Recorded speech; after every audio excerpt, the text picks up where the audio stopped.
Hello, hello. Thank you all for joining us. We did open the room about a minute early so that everyone can start filing in. We're so excited. We're so excited. As you come in, let us know where you're joining us from. We're so excited about today's topic. I personally am, and I know that Karen is as well, to share her expertise with us in our community at this sponsors webinar. We're so excited. Hey, Jolie from California. Woo, the deep heart of Texas. I love it.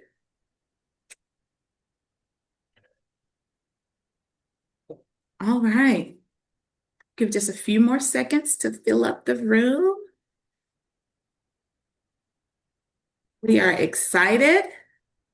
And I want to say welcome. In case you have never joined us, we are the Women in Publishing, and we are excited to host our sponsors for their own webinars. They come and they give us their expertise. They share it with our community, and this is a free session, so we share it with all of those who are out in that wonderful publishing world.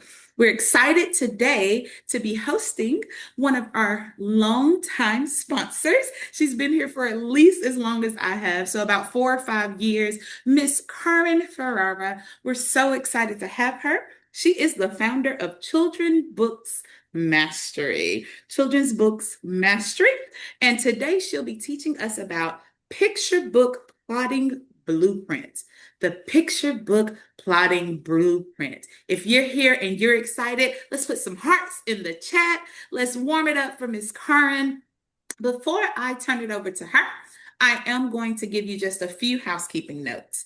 We are live on the internet. So if anything happens, we are going to still be here. If you get disconnected, if the computer goes down, just click the link again and join us. If anything major happens, we will be sending out the replay to registered guests so you can get the recording in that fashion.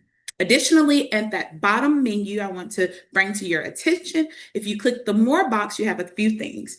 First, you have the option for closed captions if needed. So just hit closed captions, or it may say show captions. Secondly, and most importantly for this event, we have our Q&A box. We are in a webinar style, so if you have questions for Ms. Karen, please pop them in the Q&A. We've reserved some time at the end of our event to answer some questions. So without further ado, I ask you to hype it up again for Ms. Karen Ferreira of Children's Book Mastery. Thank you for joining us. Awesome. Thank you so much, Catherine. And hi to everybody. It's great to see you all in the chat. And I'm excited to be here with you today. So I have some slides and we're just going to get right into it. All right. So it is the picture book plotting blueprint.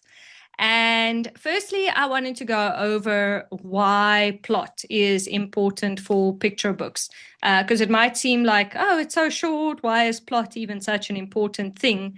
But really, it's probably the single most important piece of your picture book, because a lot of people think, oh, if I have a fantastic idea or a beautiful message, that's good enough, right? But if your plot doesn't work and then your story doesn't hold attention, it won't resonate with kids, then really even the best idea in the world will just fall flat. So that's why I say plotting is a make or break skill for picture book authors. It's really the difference between a story that gathers dust and one that gets read again and again. And that's exactly what I'm going to help you with today.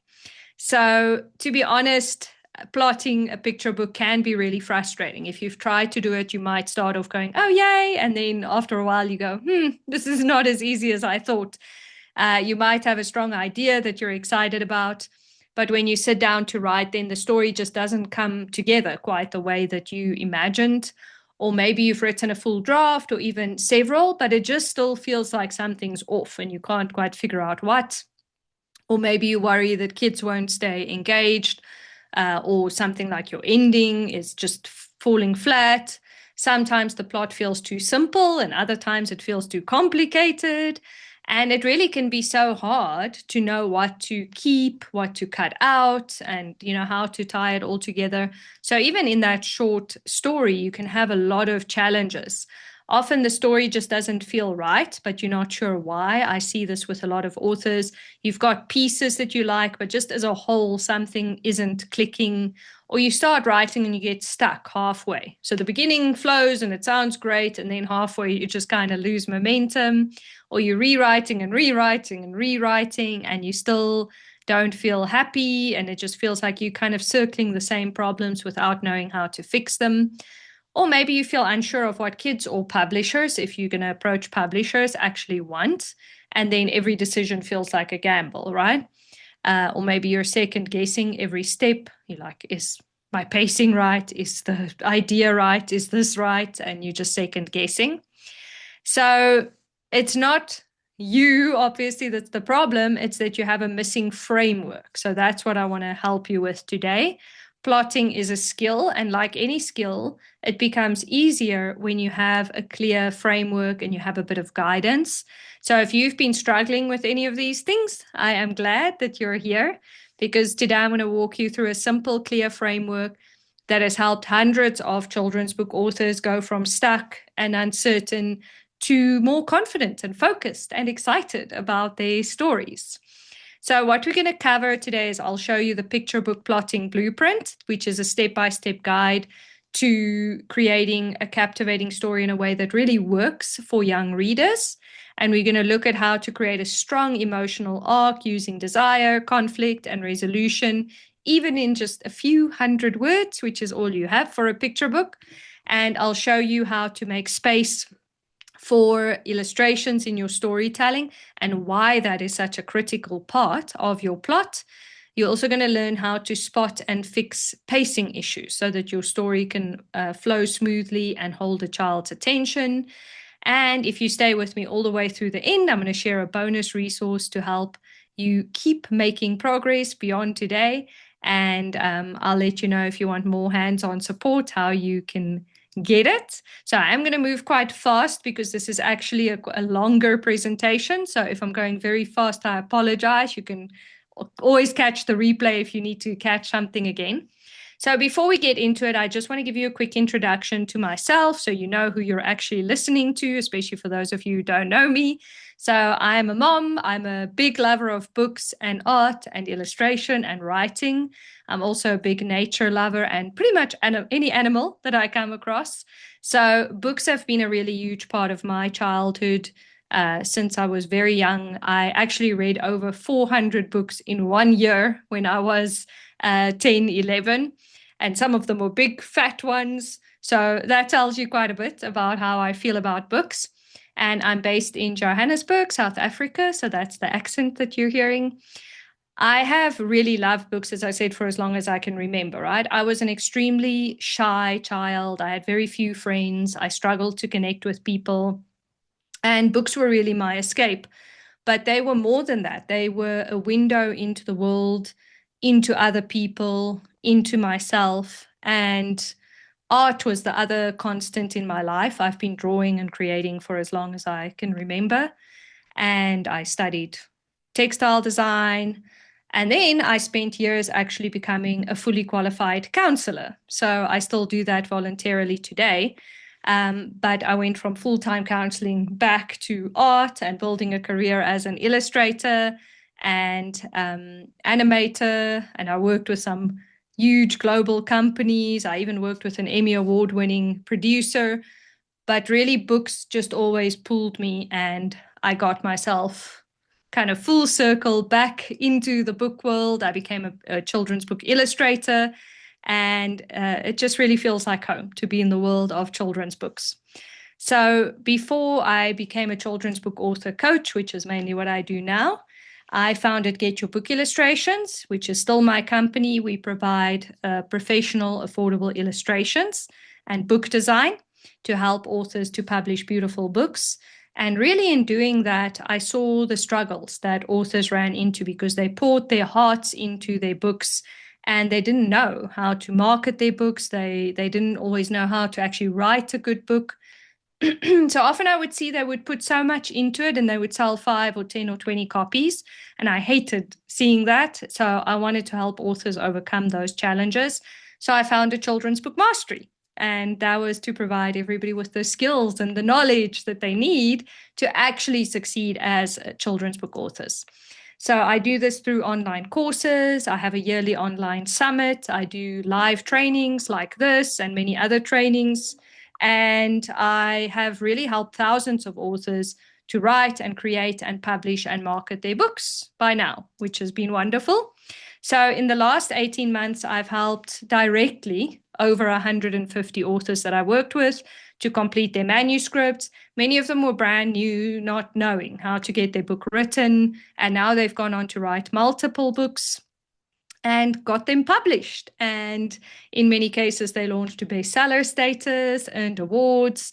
So all of this is simply to let you know I'm very familiar with the field of children's books, children's book writing, and the traps that authors fall into. So enough of that. I want to show you some proof of what can happen. So this is Terry Lynn Burney, and she always wanted to write a children's book. She didn't, in her own words, have a clue about how to write and publish a book. And since starting to work with me, she's published, actually it's 5 picture books. I need to update the slide. She has now published 5 picture books in just over 2 years. She's been featured on the news. She's been awarded an SCBWI pre-publication grant, which was amazing, and more. And she writes about cerebral palsy, so I think her books are also wonderful. This is Kathy Dye. She was also brand new. She wasn't sure what are her next steps. And in 18 months, she published 2 beautiful award-winning picture books. She's won a string of awards. She's gotten her books into bookstores. Her next book is just about to come out now.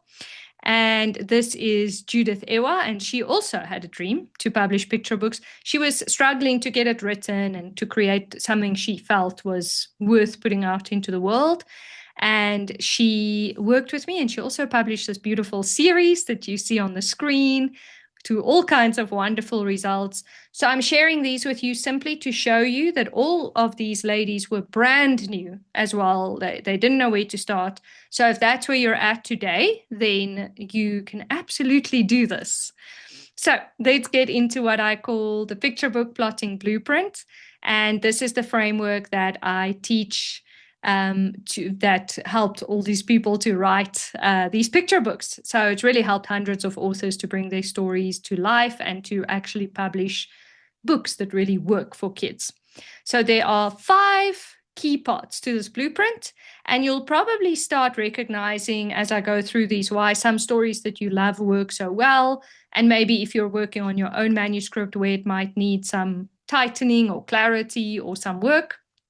So firstly, I wanted to briefly cover what a picture book is, because that is something you need to understand very well if you're going to plot and write one. And it might seem basic, but I have found that so many authors don't know exactly what a picture book is.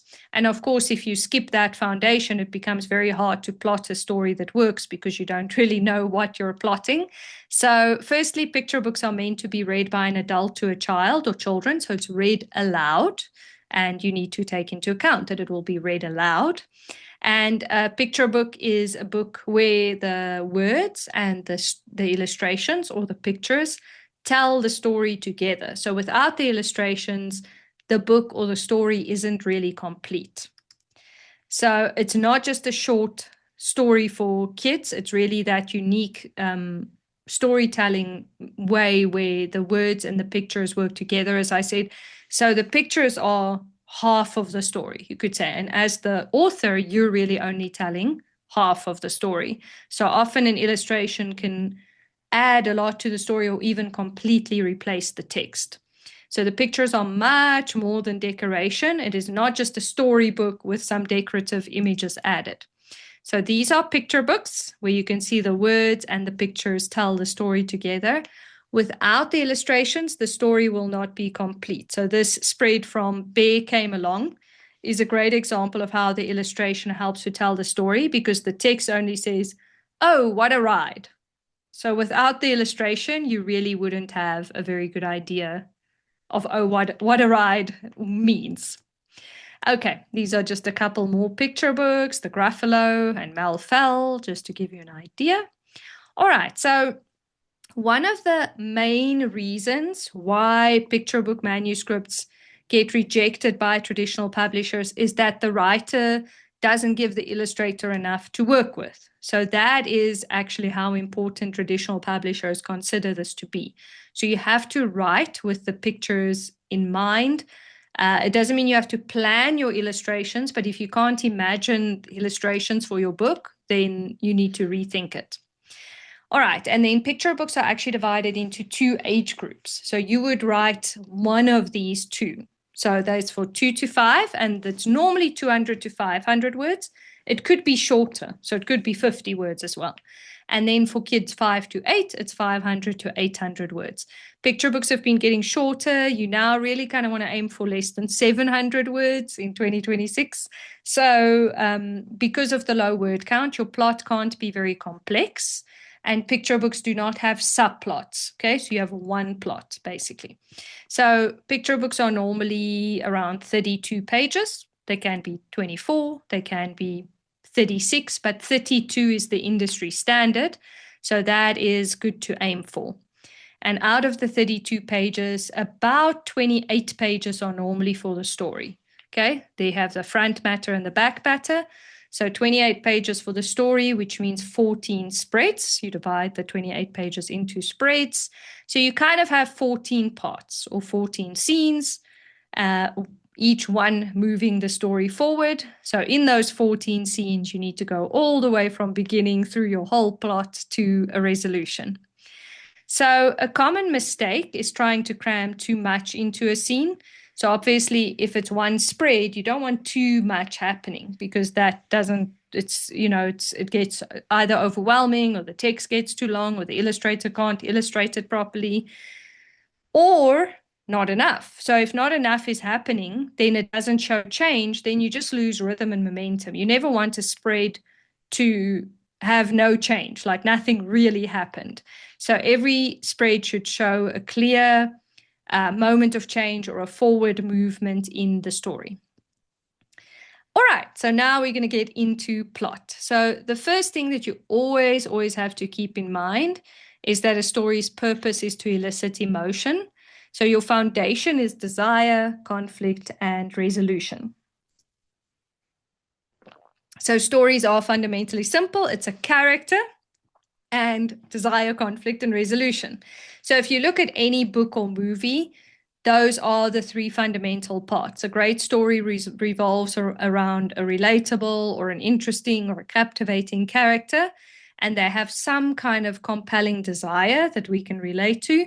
And then there's conflict, they have obstacles, right? And then there's a resolution.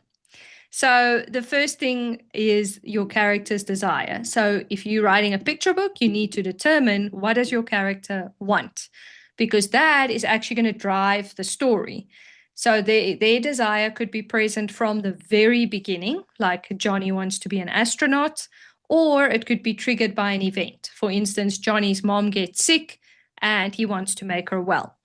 Now, the desire, whatever you choose, it has to be relatable for kids, of course, and something that they care about. Otherwise, it's not going to engage them. And the character must also care deeply about this desire. Otherwise, the audience or your readers won't care, right? So just make sure it's something relevant. So a common misconception that I find with this is the idea that a strong idea or theme is enough. So in other words, you just have this great idea and that's enough. But the truth is, if your character doesn't want something specific and they don't care about it, there's really no engine to drive the story forward, right? So once you've established the desire, then ensure that it happens over a pretty short time. You get the exception where a picture book might go over a few years, but picture books usually go over just a few hours or a few days. Okay, now when you have your desire, you know what your character wants, then you need to figure out the main problem or conflict. Any good story has some conflict, right? Some obstacles, challenges. This is what makes the story engaging. And if it's lacking, it can often feel kind of flat. There's no real tension.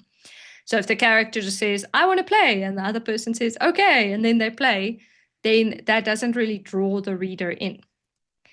A conflict is essentially an intention or a desire that meets opposition, a counter intention, right?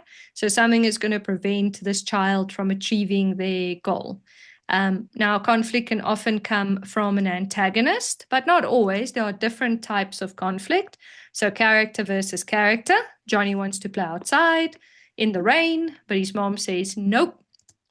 Or character versus environment, a storm or a mountain that, presents a challenge and the character can't get across the mountain or whatever it might be. Character versus circumstances. So this is, like I said, Johnny's mom might be sick, right?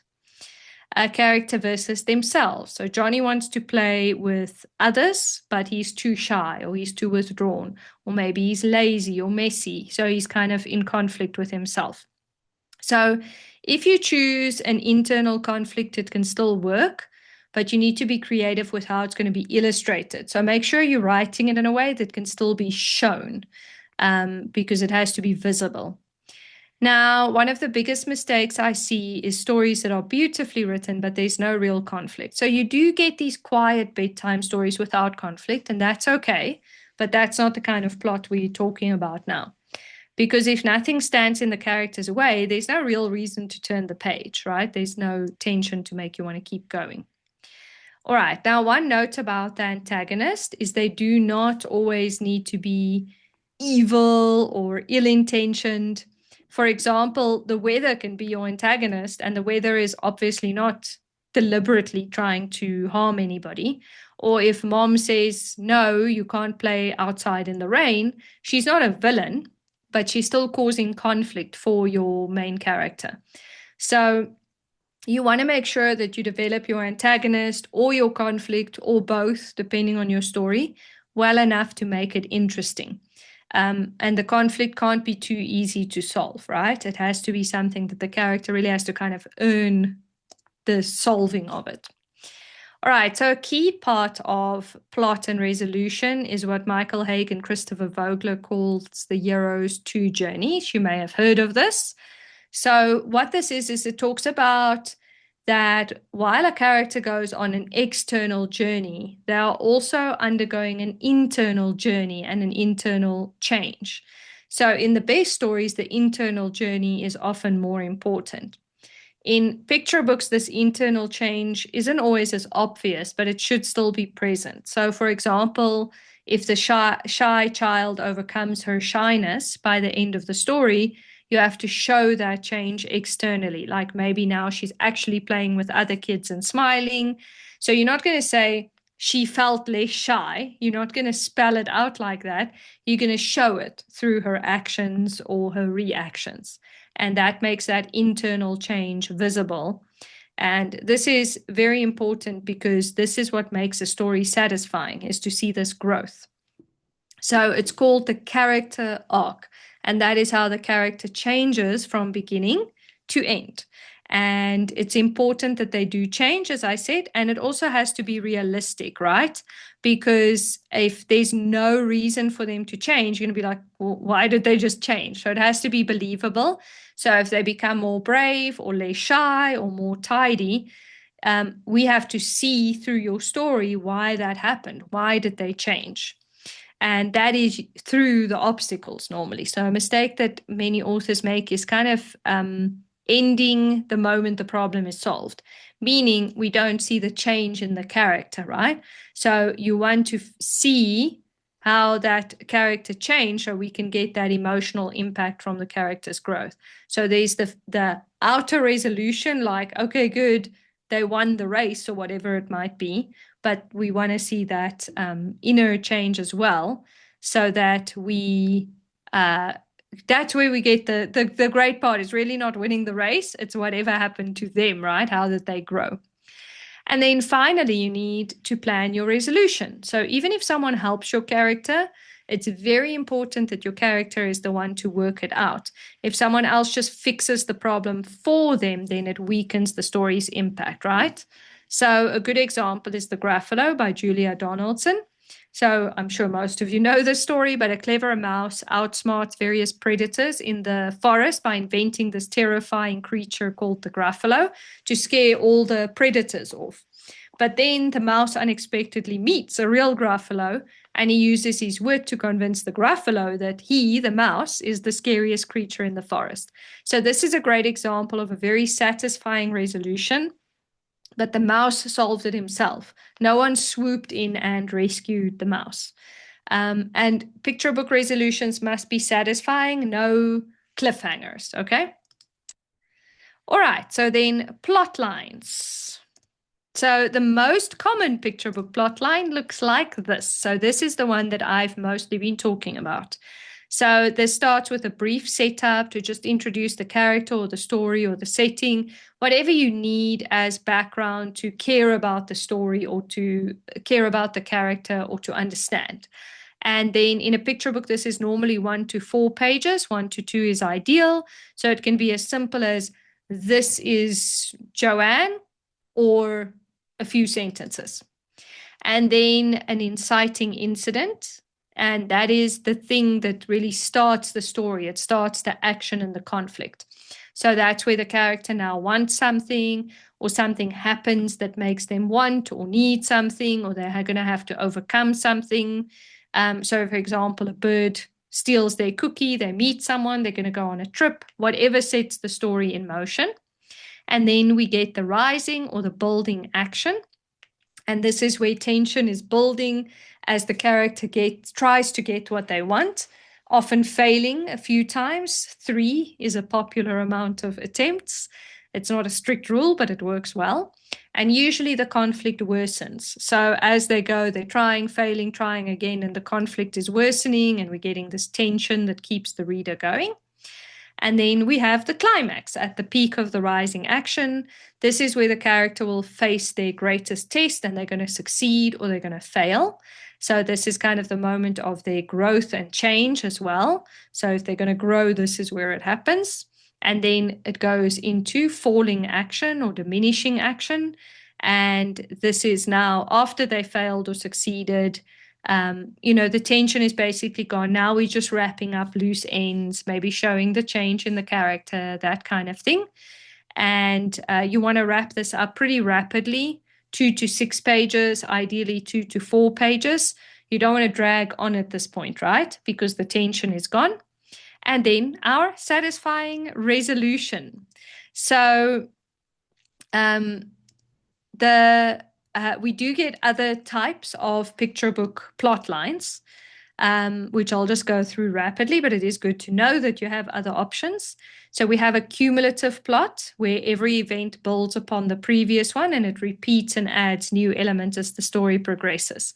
So this is very rhythmic and predictable. It helps young readers to follow along easily. So a great example is the house that Jack built, where every line builds on the last line, so it creates a chain of events. So you can check this one out if you're interested in writing something like that. Then a circular plot begins and ends in the same or a similar place, with the events leading the character back to the start. And it often highlights cause and effect, like if you give a mouse a cookie, the mouse's requests leads to a loop of actions, like a cause and effect that brings the story full circle. Now, you can absolutely use this in any normal plot as well, where you still have, you end where you began, basically. And then you get a journey or a quest plot, where the main character embarks on an adventure. They're often overcoming obstacles, experiencing growth along the way. So that might sound familiar. So where the wild things are is a good example. Max leaves home, he has wild adventures, and he ultimately returns home changed by his experiences. And then we have a concept-driven plot. So that is focused on teaching a particular idea or concept, alphabet, colors, numbers, counting, etc. So the story goes around that. All right, so now in picture books, as in any book, character motivation is vital. So your character motivation is a very important part in your plotting. And a well-constructed plot is driven by what the character wants, their desire, the obstacles they face, which cause the conflict, and then how do they overcome these, right? Which leads to your resolution. So when the character's motivations are clear, then the story makes sense and it feels cohesive and engaging. If your character wants something and nobody can understand why or what, then nothing else makes sense, right? So having a well-developed main character is very important, because even if your book is a few hundred words, if you don't care about the character, then you're not going to care about what they want or about the story. So a great tool for this is called a character interview, and you fill this out as if you're the main character. So you're asking them questions and they're answering these questions, and this will help you to know your character. And even if you don't use all the answers, which you probably won't, it just gives you more of a clear idea about your character, so you can write a believable character. You know how they'll react to certain situations and so on. All right, so now to have a character that a child can identify with, is your character is normally just slightly older than the age group you're writing for. So if you're writing for the 5 to 8-year-olds, then your character will be 8 or 9, as an example. So you could have a teenager or an adult, but that's very unusual for picture books. Then your character has to be very childlike.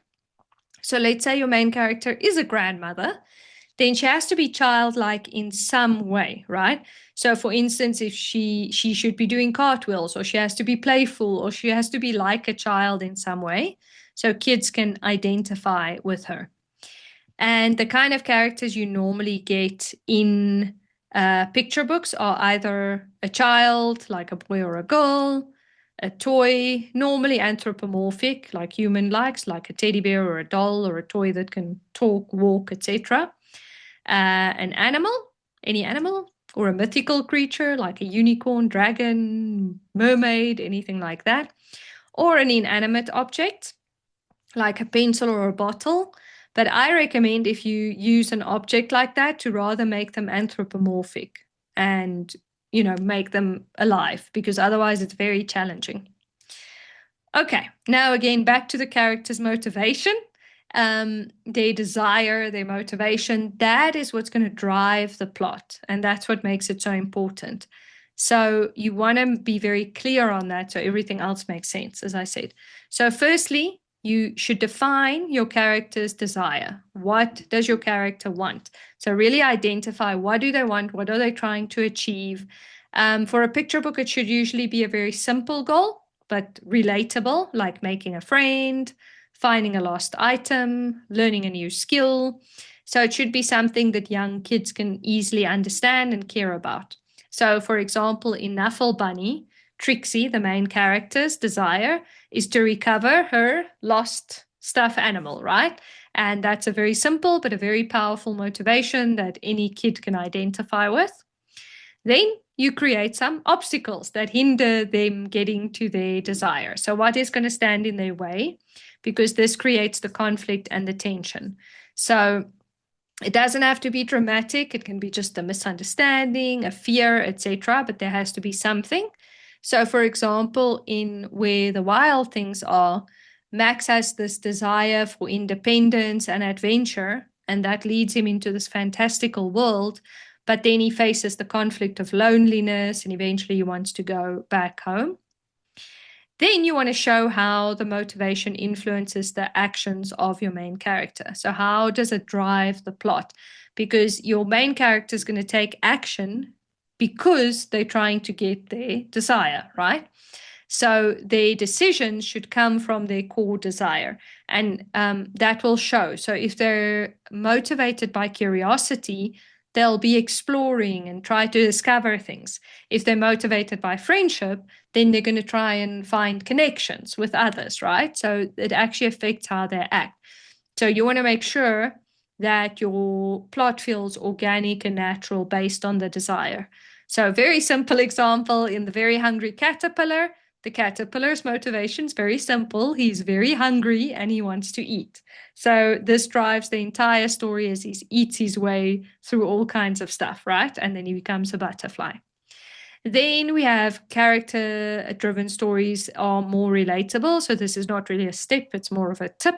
But when your characters' desires and their struggles mirror those of real kids, then they're going to connect with it, right? So this really helps kids to understand their own feelings and challenges as well through your character. So it's important to make sure kids can relate. And then as we went over in the character arc, then you really want to make sure you emphasize the emotional growth. Like, how does your character grow or evolve? So even though your picture book is very short, you want to make sure by the end of the story, the character should have some kind of emotional insight or change or growth, where the reader then feels a sense of satisfaction and closure, right? Because your character changed. And then lastly, we have relatability through motivation. So again, because um, uh, the desire of your character taps into the kind of universal emotions and experiences, then young children can relate to that, right? Because young kids might not be able to clearly articulate their emotions or their frustrations or their experiences. But when they see it in your character, then they can kind of go, oh, yeah, that's what I experience, right? So a relatable character is key to keeping your young readers engaged because then they can see themselves in that. All right, so a few practical tips for your character's motivation. So keep it simple. Do not overcomplicate the desire. Just choose one clear, simple motivation that will drive the story forward and then relate to children's experiences. So, as I said, make sure it's something young kids can identify with, like making friends or conquering fears or solving a simple kid problem so they can identify. And then tie the emotion to the theme. So, your character's desire, if you have some lesson or message in your book, then make sure you tie the motivation to that theme, obviously, so that, and your message, because so that the message can come across naturally, right? So you don't have to try and kind of force something into it. All right. Then pacing. Pacing is very crucial in picture books, and it works differently from longer books because every page turn is kind of like a mini climax or a moment of tension, which keeps kids engaged. But you can start thinking about pacing at plot level already, right? So when you're plotting, it's not your whole draft or your whole manuscript, but you still want to think in your plot, okay, does the tension rise and fall? Are there enough key moments?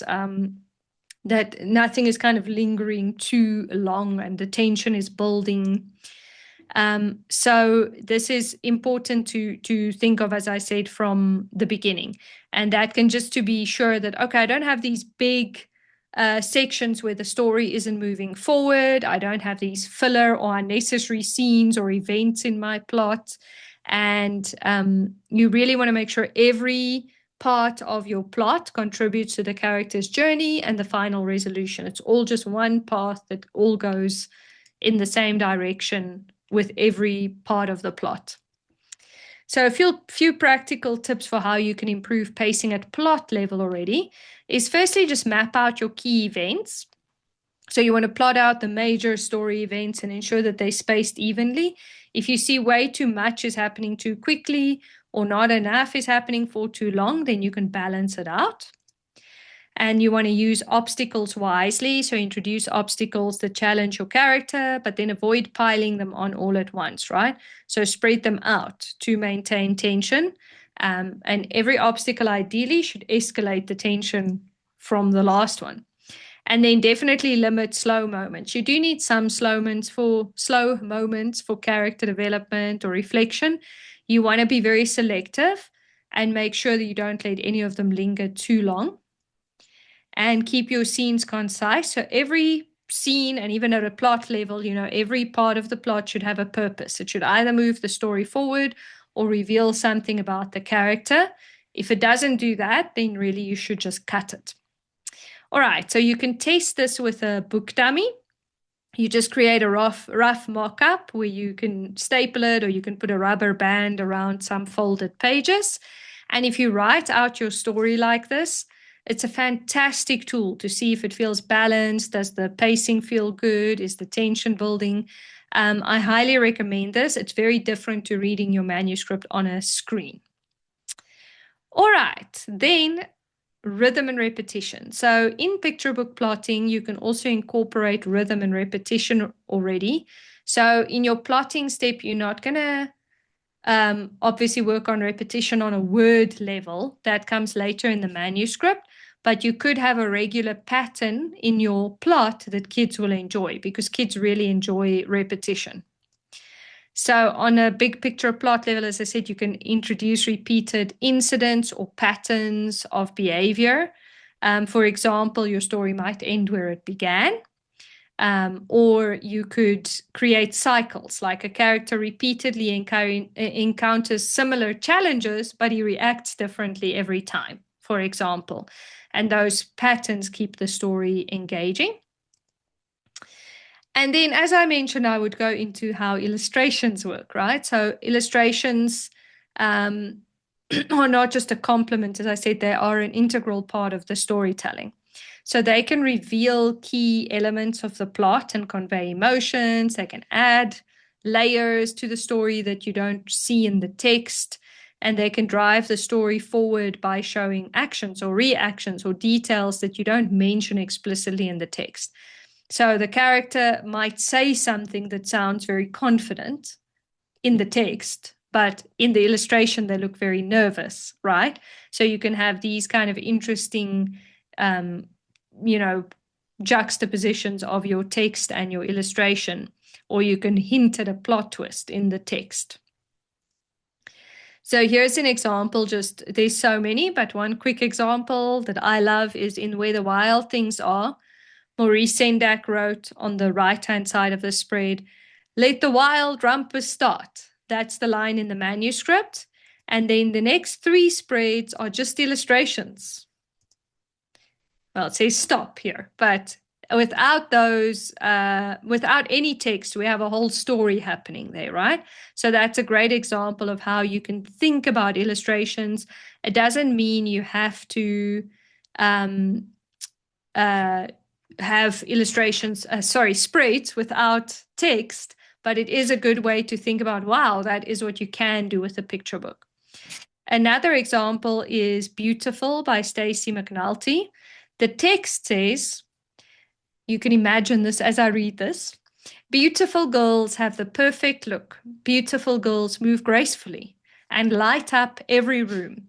Beautiful girls know all about makeup and have a smart style." So now I'll show you the illustrations. Beautiful girls have the perfect look. Beautiful girls move gracefully and light up every room. Okay, so you can see what a wonderful play on words this author has done. So these are not, again, what you have to do with a picture book, but these are examples of what's possible, right? Okay, now plotting is really what turns your idea into a story that flows and connects with readers. So it's really how you go from an idea to an actual real working book.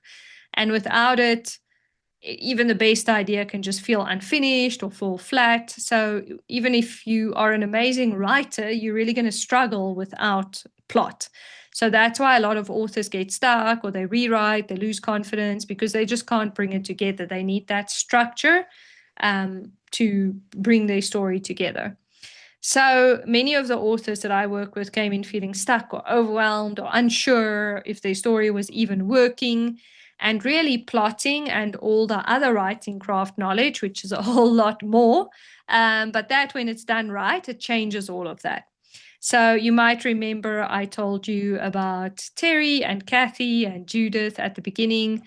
They're all great examples of what can happen when you get it right, right? So they wanted to publish a book. They didn't know how to make that happen.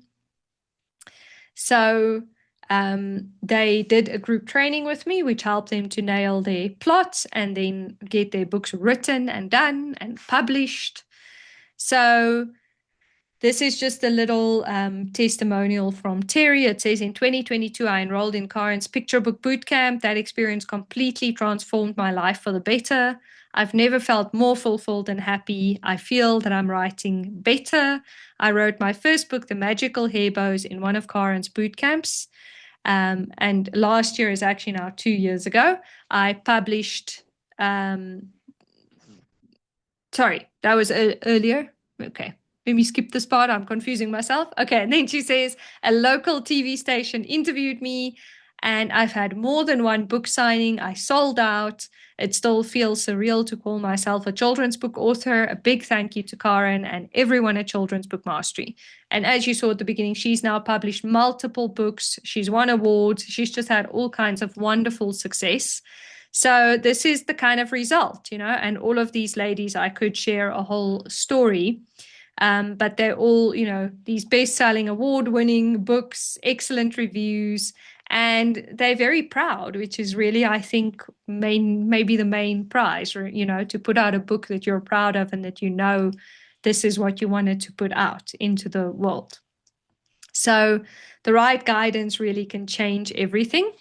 So at this point, you have two options. You can take this information. I shared a whole lot of information with you here today, and you can go ahead and implement it on your own. And I'm sure that will help you. Or if you're interested, you can join me for an opportunity to write your next, maybe, picture book or your first picture book faster than you ever thought possible. And it will also be good quality. So because you are here, I want to give you this very special opportunity. It is something that I've done quite many times now. Over 200 authors have completed this training and written their picture books as a result. And it is called the Picture Book Mastery Bootcamp.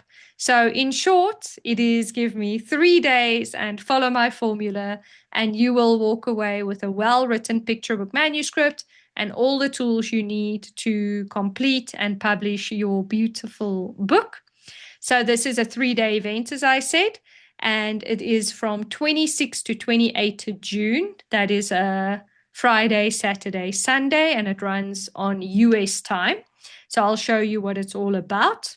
So the Picture Book Mastery Bootcamp, as I just said, is a 3-day live online training bootcamp. It's delivered by me in real time. We're on Zoom. And I'll guide you and we'll take action following my exact picture book mastery blueprint to make more progress in 3 days than most people make in 3 months. It's very interactive. We're getting a lot of stuff done. It's not like this training where I'm just talking and talking. So it's a step-by-step training. It takes you through the entire process of creating and polishing your picture book manuscript from start to finish. So this is really for you, whether you've had success with writing picture books in the past. I've had a lot of authors who've published books, even multiple books, who attended the bootcamp and said, oh, I wish I had done this earlier. And then I've had many first-timers as well. So it really is appropriate for both. So here's just a few of the attendees. I know Mary Hake is here. I see you in the chat there. She is on the bottom right of the slide. And the feedback for this bootcamp really has been overwhelmingly positive. And a lot of people way more people than this have published since then. So just to give you a quick run through of how it works. So before we start, we do a kickoff call where we cover the picture book basics. So you have a solid foundation to write your picture book. We come up with your ideas and I show you how to choose your best idea for writing during the bootcamp. And I give you a special doable assignment so that by the time you arrive for the bootcamp, you are ready to write. Then on day 1, you find out the crucial picture book writing craft concepts that all authors need to understand. And that's quite a lot of important concepts. We're going to cover how to turn your idea into an actual story. And you're going to discover how to still successfully complete your picture book, even if everything is challenging because it's totally new. We go over how to develop your character and how to create a plot that will captivate readers. So you learned some of that today. We cover how to do world building for picture books, and we write your picture book draft using a step-by-step formula that just leaves no room for procrastination and self-doubt. Then on day 2, we cover how to be economical with the words and to make your writing sing and make it sound beautiful. We cover how to get your manuscript down to 800 or 500 or less words, depending, and deciding how do you decide? What do you cut? What do you keep? You will discover some in-depth self-editing strategies, find out how to write so that the text works with the illustrations, how to work with feedback, which is also very important. And then we revise your draft, implementing all the pro strategies that you discovered. And then on day 3, you find out different types of book layouts, what they look like, how you can use that to plan a better book. We cover how to find out if your message will actually resonate with kids of today. We cover how to get the most out of the whole editing process and putting yourself out there for someone to critique, and how to work with an illustrator and how to prevent frustration for you and for them. And then every day we have live Q&A slots. So as we go, I also answer all your questions. All right, so then let me tell you about these amazing free bonuses. So I want to ensure you really succeed. So I'm going to run through these very rapidly because we're very low on time. But these bonuses are to help you succeed all the way in self-publishing. So bonus number 1 is called the Self-Publish Like a Pro course. So when you publish your book, it's a huge achievement, but that in many ways is actually just the start. So doing every step of the publishing process right is really crucial for readers to find your book and buy your book. And if you make mistakes, it can make or break your success. So here's just a quick feedback on this course. It says, Karen, self-publish like a pro. We found everything in one place, Karen, self-publish like a pro video series. This is the most concise, complete, and most helpful place for all the information needed to do it yourself. We would highly recommend that you include Karen's series for this journey. So this is just one little testimonial. So in short, this is a course with 16 videos. I show you lots of click-by-click walkthroughs, pro tips. There's some checklists to make it very easy to execute. I share some special money-saving tips, links to all the tools you need, because there's all kinds of things you need when you self-publish, click-by-click walkthroughs of how to publish on KDP and Ingram Spark, and which publishing platforms are the right ones to choose and why. And also pro strategies like launch plans. How do you write a good book description? How do you reach more readers, maximize sales, grow your audience, keywords, categories, all the essentials with a checklist included of everything you need, and how to price your book correctly. So a lot of, all the things you need to know, and how to review and approve your print and ebook proofs. So in short, this is everything you need to not just publish, but to publish like a pro. So the value of this course is $100, but if you sign up for the bootcamp today, you will get this for free. Then, even though I find most of my authors have too many ideas, if you don't have an idea yet, no problem. This next one will give you a jump start, because the Picture Book Starter Kit has a no idea, no problem idea generator. This is actually also great for practice stories. If you want to practice your writing craft, you can use this and come up with ideas to practice. Then understanding the key terms in a subject will absolutely make or break your success. People underestimate how important it is to understand the key terms in a subject.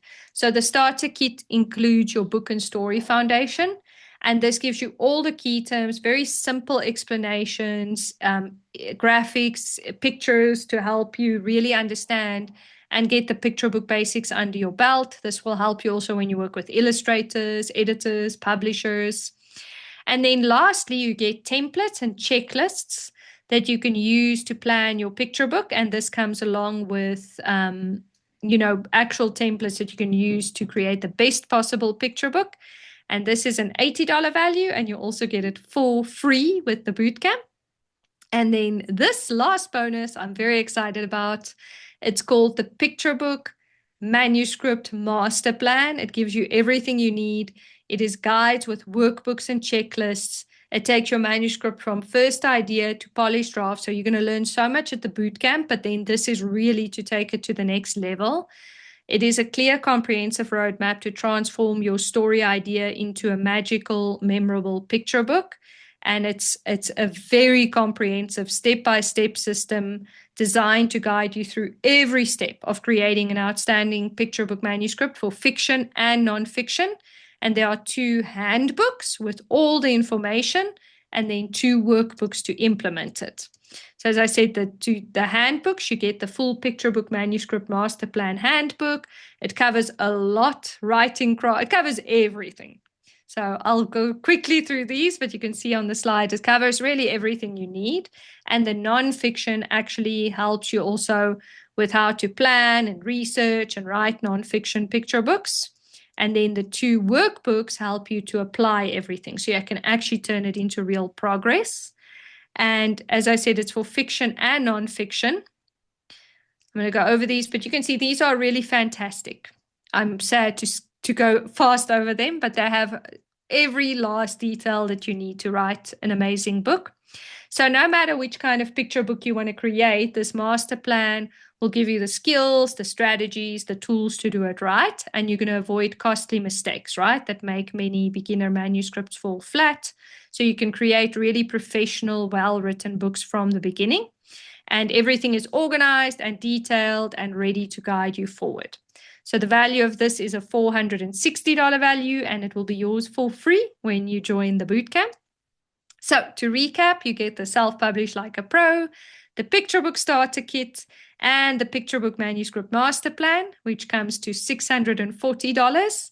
And then, of course, you get the Picture Book Mastery Bootcamp, plus all the amazing bonuses. And you get all of this for just one payment of $500. So you can take advantage of this right now by going to cbm.training/PBBC Picture Book Bootcamp. And I'm putting the full link in the chat, so you can just click in the chat if that's easier. So that's much, maybe might be easier. Okay, so this is first come, first serve. So I can obviously only have a certain amount of people because it's live. But the good news is if you come to day one and you're not happy, I will give you a full refund, okay? 100%. So you do need to come to day one because I'm saving your seat.